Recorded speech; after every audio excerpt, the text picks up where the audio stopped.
महाशिवरात्रीच्या दिवशी जर तुम्ही उपवास करत असतील, व्रत असेल, तर ह्या दिवशी आपण केस धुवायचे का? आणि शास्त्रानुसार त्याचं काय महत्त्व आहे? किंवा शास्त्रानुसार केस धुणं योग्य आहे की अयोग्य आहे?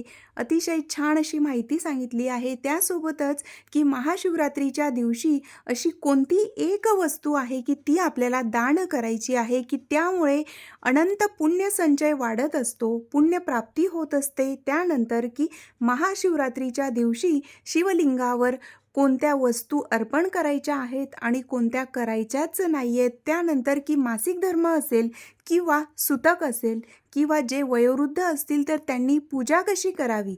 महाशिवरात्रीचा उपवास करावा का? केला तर त्याची उत्तर पूजा कशी करावी? दुसऱ्या दिवशी नैवेद्य काय अर्पण करावा? महाशिवरात्रीच्या व्रतामध्ये कोणकोणते नियम पाळायचे आहेत? अतिशय छान आणि सविस्तर माहितीचा व्हिडिओ स्वामींचा आशीर्वाद या आपल्या चॅनलवर आहे.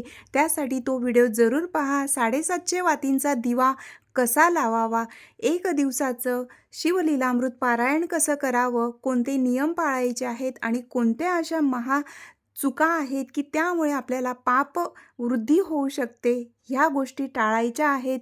अतिशय छान आणि सविस्तर माहितीचे व्हिडिओ आपल्या चॅनलवर आहेत.